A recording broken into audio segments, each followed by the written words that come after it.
السلام علیکم دوستو، آج ہم آپ کو سنائیں گے ایک سفید پری کی کہانی۔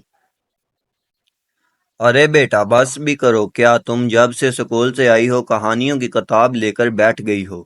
آئے دن تم کہانی کی کتاب اپنی دوستوں سے لے کر آ جاتی ہو، اس کے بعد نہ تو پھر تمہیں کھانے کی کوئی ہوش رہتی ہے نہ پینے کی، بس تمام توجہ اس کتاب پر ہوتی ہے۔ چلو رکھو اسے اور چپ چاپ سو جاؤ، کل صبح اسکول بھی جانا ہے۔ امی بس 5 منٹ میں کہانی ختم ہونے والی ہے، ثنا نے جواب دیا۔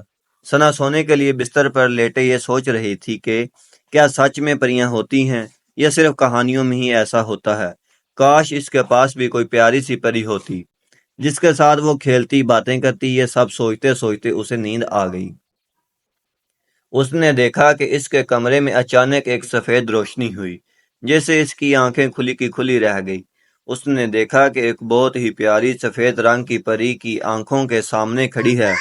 اسے اپنی آنکھوں پر یقین نہیں آ رہا تھا۔ اس نے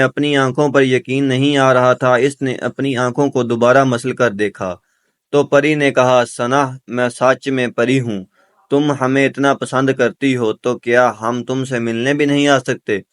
ثنا نے کہا، سفید پری آپ بہت پیاری ہیں، کیا آپ مجھے اپنے ملک کی سیر کروائیں گی؟ سفید پری نے کہا، ٹھیک ہے چلو چلیں۔ پھر وہ دونوں اڑنے لگیں اور تھوڑی دیر میں پرستان پہنچ گئی جہاں تم پریاں ان کا انتظار کر رہی تھی۔ ثنا تمام پریوں کو دیکھ کر بہت خوش ہوئی۔ اسے ہر پیلی نیلی کالی لال غرض تمام رنگ کی پریوں سے مل کر بہت مزہ آیا۔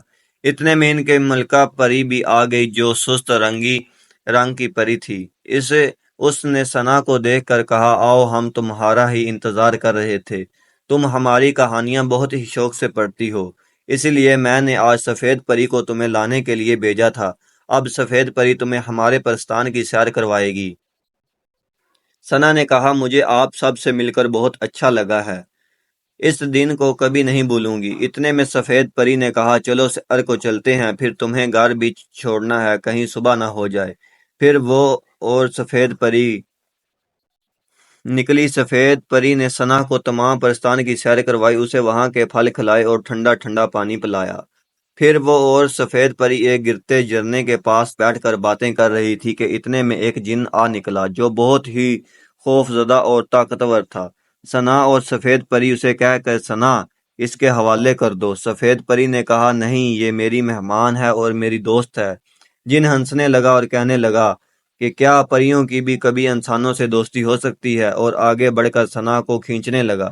ثنا نے کہا، کچھ نہیں، اس نے ایک پر خواب دیکھ لیا تھا۔ تو امی نے کہا ہوگا کوئی پریوں کا خواب سارا دن، بس وہی، اور اب خواب میں بھی چلو اب جلدی سے ناشتہ کرنے آؤ۔ ثنا نے کہا، جی، اور پھر خواب کے بارے میں سوچنے لگی کہ کتنا اچھا خواب تھا۔ اتنا کہہ کر اس نے جیسے ہی دوسری طرف نظر گھمائی، وہاں اسے اپنی کہانی کی کتاب سفید پری نظر آئی، جسے دیکھ کر وہ مسکرائی اور پھر